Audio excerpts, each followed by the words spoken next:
Hello students, I am Naval Mishra, your English tutor.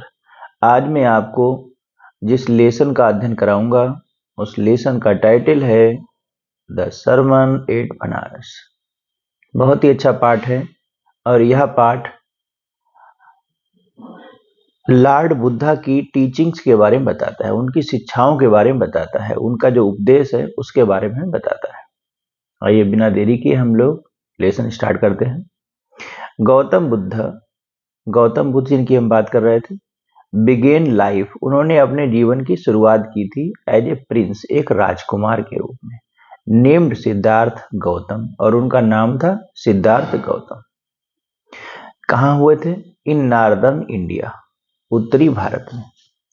Eight 12 he was sent away for schooling. At 12, जब वे 12 साल के हो गए, ही वॉज सेंट, उन्हें भेज दिया गया, अवे दूर भेज दिया गया, फॉर स्कूलिंग, स्कूलिंग के लिए।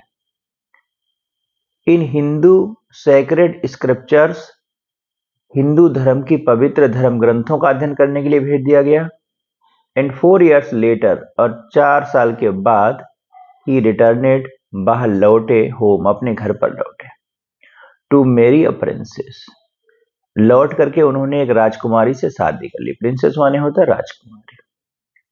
क्या मतलब हुआ? गौतम बुद्ध ने अपना जीवन शुरू किया था एक राजकुमार के रूप में। यह हम यूं कह सकते हैं कि गौतम बुद्ध एक राजकुमार थे और उनका नाम था सिद्धार्थ गौतम। उनका जन्म उत्तरी भारत में हुआ था।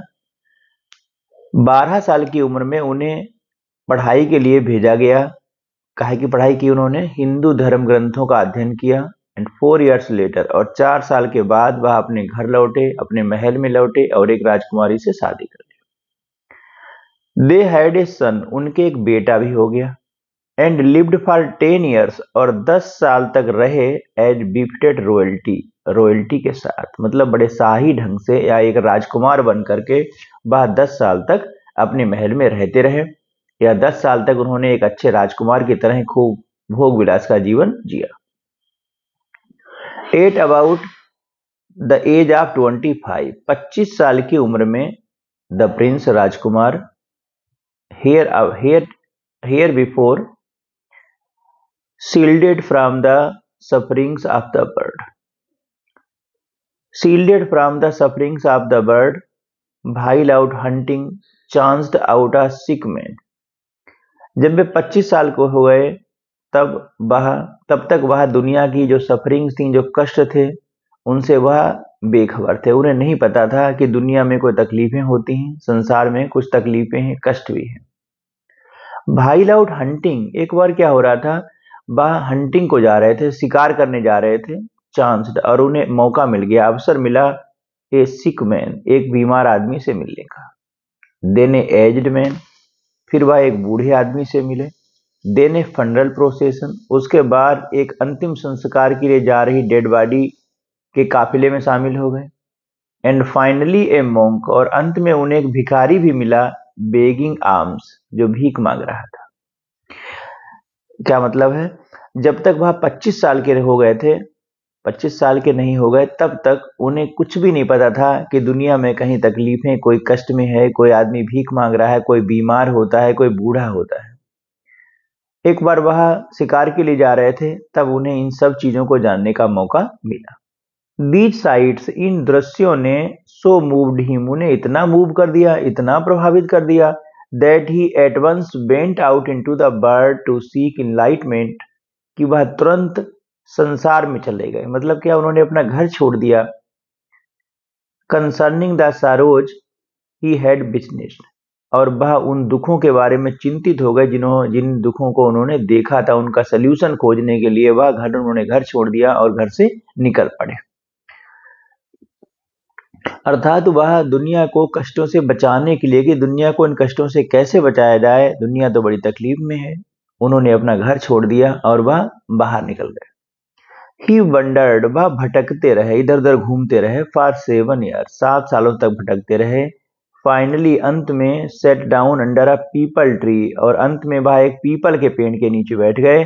Where he board to stay, जहां उन्होंने भगवान से प्रार्थना कर ली कि वह स्टे रहेंगे, वह यहीं रुके रहेंगे, पीपल के नीचे बैठे रहेंगे और यहां से वह कहीं नहीं जाएंगे। कब तक नहीं जाएंगे? अंटिल इनलाइटमेंट केम, जब तक उन्हें ज्ञान की प्राप्ति नहीं हो जाएगी। इनलाइटेंड आफ्टर 7 डेज, 7 दिन तक बैठे रहने के बाद, मतलब 7वें दिन उन्हें ज्ञान की प्राप्ति हुई। ही रीनेम्ड, रीनेम्ड माने होता है पुनः नाम रखना, उन्हें उस पेड़ का नाम रख दिया बोधि ट्री। पीपल के पेड़ का नाम उन्होंने बोधि ट्री रख दिया। बोधि ट्री का मतलब होता है ट्री ऑफ विजडम, बुद्धिमत्ता का पेड़। And began to teach and share his new understandings, उसके बाद उन्होंने लोगों को शिक्षाएं देना शुरू कर दिया। जो नया नया ज्ञान उन्हें प्राप्त हुआ था, उस ज्ञान की उन्होंने शिक्षा देनी प्रारंभ कर दी, उसका उपदेश देना लोगों को उन्होंने शुरू कर दिया। एट दैट पॉइंट, इसी बिंदु पर, ही बिकेम नोन, वह जाने गए, एज बुद्धा, सब लोग उन्हें बुद्ध के रूप में जानने लगे, सब लोग उन्हें बुद्ध कहने लगे।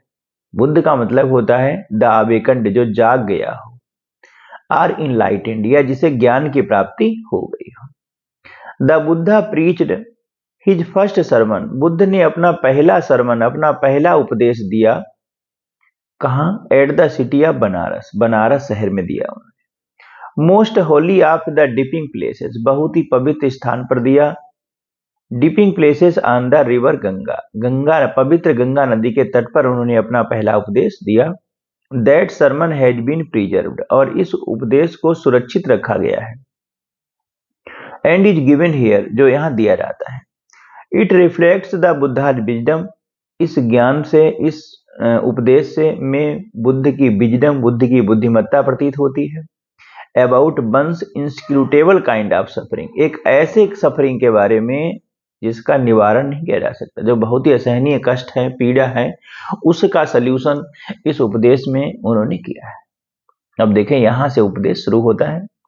किसा Gautami had an only son, किसा गौतमी के एक बेटा था, एंड ही डाइड, और वह खत्म हो गया। इन हर ग्रीफ, उसके दुख में, she carried the dead child to all her neighbours, वह उस डेड चाइल्ड को अपने पड़ोसियों के पास ले लेकर जाने लगी। आस्किंग देम, उनसे पूछने लगी, फॉर मेडिसिन, दवाई के बारे में पूछने लगी। एंड द पीपल सेड, और लोग कहने लगे, she had last her senses, कि वह पागल हो गई है। द बॉय इज डेड, लड़का तो खत्म हो गया है। एट लेंथ, अंत में, Kisa Gotami met a man, at length, अंत में, किसा गौतमी मेट, किसा गौतमी मिली एक आदमी से, हु रिप्लाइड टू हर, जिसने उसे जवाब दिया, रिक्वेस्ट, उसकी प्रार्थना का। क्या कहा? I can not give the medicine, मैं तुम्हें कोई दवाई नहीं दे सकता, फॉर दाई चाइल्ड, तुम्हारे बच्चे के लिए। But I know a physician, लेकिन मैं एक फिजिशियन को, एक वैद्य को जानता हूं, हु कैन, जो तुम्हें दवाई दे सकता है। एंड द गर्ल सेड, और लड़की ने कहा, प्रे, मैं प्रार्थना करती हूँ, टेल मी, मुझे बताइए सर, हु इज इट, वह कौन है। एंड द मैन रिप्लाइड, और आदमी ने किसा गौतमी को उत्तर दिया, गो टू साक्य मुनि, कि तुम साक्य मुनि के पास चले जाओ। द बुद्धा, बुद्ध के पास चले जाओ। किसा गौतमी रिपेयर्ड टू बुद्धा, वह बुद्ध के पास गई, एंड क्राइड, और रोई, लॉर्ड, हे ईश्वर, मास्टर, हे मालिक, गिव मी द मेडिसिन, मुझे दवाई दो, that will cure my boy, जो मेरे बेटे को ठीक कर सके। बुद्धा आंसर्ड, बुद्ध ने उत्तर दिया, I want a handful of mustard seed, मैं एक मुट्ठी सरसों के दाने चाहता हूं। क्या मतलब है? आप एक मुट्ठी सरसों के दाने ले आओ। And when the girl in her Joy, और जब लड़की आनंद से भर गई, प्रोमिस्ड टू प्रोकर इट, उसे लाने का उसने वायदा किया। बुद्धा एडेड, बुद्ध ने आगे कहा, the mustard seed must be taken, सरसों के दाने तुम्हें ऐसे घर से लाने हैं, फ्रॉम ए हाउस, ऐसे मकान से लाने हैं, where no one has lost a child, जहां कभी किसी ने ना कोई चाइल्ड खोया हो, ना कोई हस्बैंड खोया हो, पेरेंट, ना किसी ने अपने माता पिता खोए हों, और फ्रेंड, ना ही कोई मित्र खोया हो। क्या तात्पर्य है? लॉर्ड बुद्धा ने किसा गौतमी से कहा कि वह एक मुट्ठी भर सरसों के दाने लाए, लेकिन शर्त यह है, उसे दाने ऐसे व्यक्ति के यहाँ से लाने हैं, ऐसे घर से लाने हैं, जिनके घर में अभी तक कोई कैजुअलिटी ना हुई हो। पुअर किसा गौतमी, बेचारी Kisa Gotami now went from house to house, एक घर से दूसरे घर, एक घर से दूसरे घर बराबर गई। एंड पीपल पिटीड हर, लोगों ने उस पर दया दिखाई। एंड सेड, और कहा, हेयर इज मस्टर्ड सीड, लो सरसों के दाने हैं, टेक इट, इन्हें ले लो। बट वेन सी आस्ट, लेकिन जब उसने पूछा, डिड ए सन, क्या कोई बेटा, डाटर बेटी, फादर पिता, मदर माता, डाई इन योर फैमिली, तुम्हारे परिवार में मरा है? दे आंसर्ड, उन सब ने उत्तर दिया, एलास, हमें दुख है। द लिविंग आर फ्यू, जो लोग जीवित हैं वह कम हैं, but the dead are many, लेकिन जो खत्म हो चुके हैं वह बहुत संख्या में है। डू नॉट रिमाइंड अस, हमें याद मत दिलाओ, अवर डीपेस्ट ग्रीफ, हमारा जो गहनतम दुख है उसकी हमें याद मत दिलाओ, या पुराने दुख के बारे में हमें अब याद मत दिलाओ। And there was no house, और कोई ऐसा घर नहीं था, but some beloved one had died in it, जिसमें कोई बिलव्ड खत्म ना हुआ हो। क्या तात्पर्य है? किसा गौतमी को कोई ऐसा एक घर भी नहीं मिला जहां इस प्रकार की कोई कैजुअलिटी ना हुई हो। किसा गौतमी बिकेम बियरी, किसा गौतमी बहुत थक गई थी, होपलेस, निराश हो गई थी। एंड सेट डाउन, और बैठ गई, एट द बे साइड, सड़क के किनारे बैठ गई। Watching the lights off the city, शहर की लाइट्स को देखने लगी। एज दे फ्लिकर्ड अप, वे चमक रही थी। बर एक्सटिंग्विश्ड अगेन, और दोबारा बुझ भी रही थी। लाइटें कभी चमक रही थी, कभी बुझ रही थी। एट लास्ट द डार्कनेस, अंत में अंधेरे में, ऑफ द नाइट, रात के अंधेरे में, रेन्ड एवरीवेयर, हर जगह अंधेरे का राज था। मतलब क्या है? कभी रोशनी थी, कभी अंधेरा था, कभी रोशनी थी, कभी अंधेरा था। सी कंसीडर्ड, उसने विचार किया, द फेट ऑफ मैन, कि आदमी का भाग्य भी ऐसा ही है। That their lives flicker up, उनका जीवन कभी चमक जाता है, खुशियों से भर जाता है। एंड आर एक्सटिंग्विश्ड अगेन, और फिर वह समाप्त हो जाता है, खत्म हो जाता है, या दुखों से भर जाता है। And she thought to herself, और उसने अपने बारे में सोचा, how selfish am I in my grief, कि मैं अपने दुख में कितनी स्वार्थी हो गई थी। सेल्फिश माने स्वार्थी। Death is common to all, मृत्यु तो सबके लिए समान है। एट फिर भी, in this valley of desolation, इस दुख की घाटी में, देयर इज पेन, दर्द है, that leads him to immortality, जो उसे अमरता की ओर ले जाता है। Who has surrendered all selfishness, जो व्यक्ति सारे स्वार्थपन को सरेंडर कर देता है, छोड़ देता है। मतलब जो व्यक्ति अपने स्वार्थ को छोड़ देता है वही व्यक्ति अमर हो जाता है, वही व्यक्ति दुखों पर पार पा लेता है, या फिर वह व्यक्ति किसी प्रकार के दुख से दुखी नहीं होता है।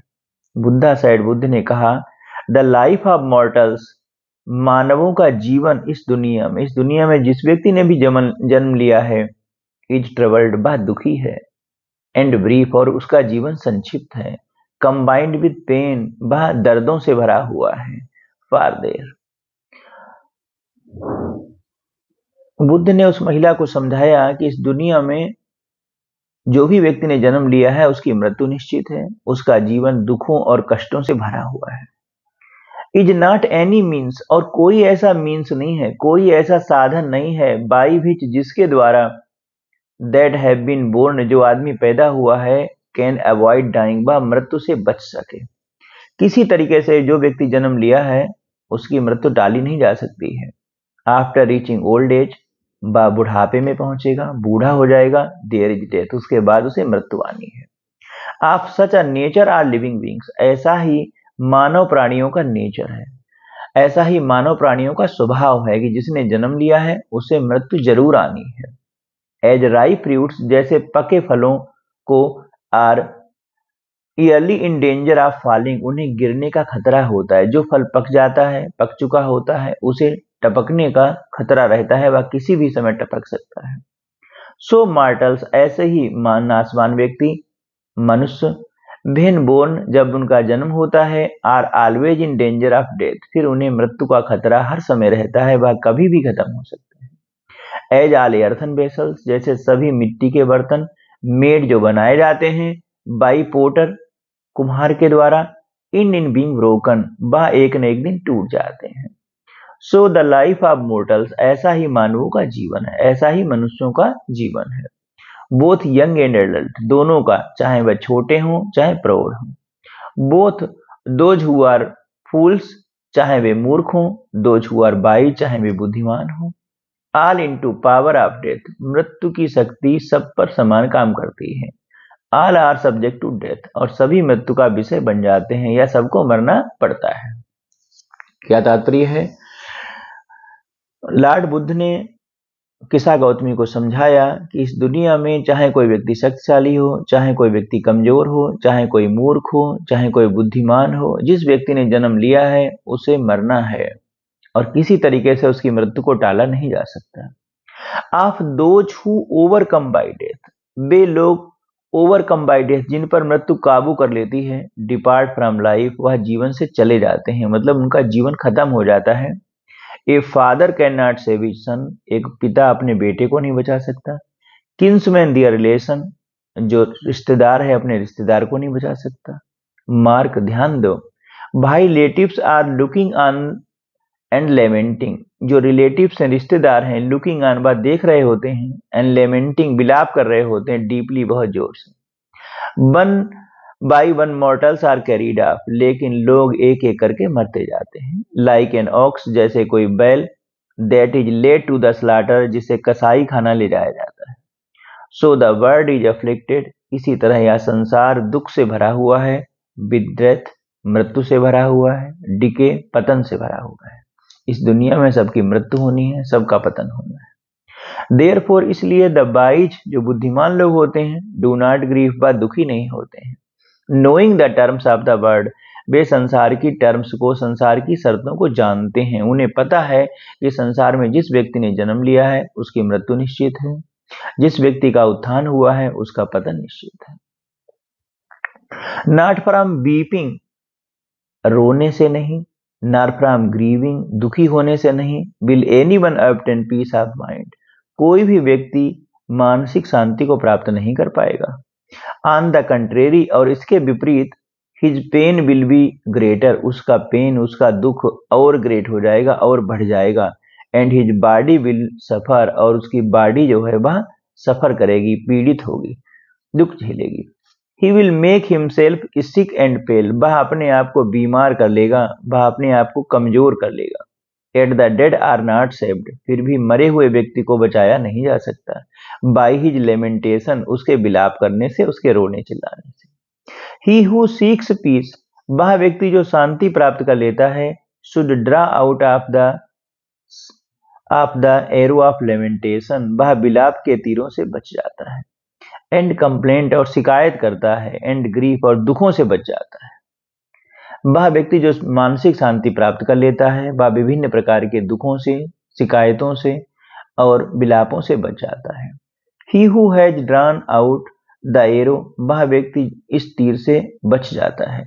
And has become composed with obtain peace of mind, वह व्यक्ति मानसिक शांति को प्राप्त कर लेता है। He who has overcome all, और वह व्यक्ति जिसने इन सब पर विजय प्राप्त कर ली है, सारों पर विजय प्राप्त कर ली है, विल बिकम फ्री फ्रॉम सारो, वह दुखों से दूर हो जाता है, दुखों से स्वतंत्र हो जाता है। एंड ब्लेस्ड, और खुश हो जाता है। प्यारे विद्यार्थियों, आपका यह पाठ समाप्त हुआ। थैंक्स। अगले पाठ में हम लोग फिर मिलेंगे अगली वीडियो के साथ।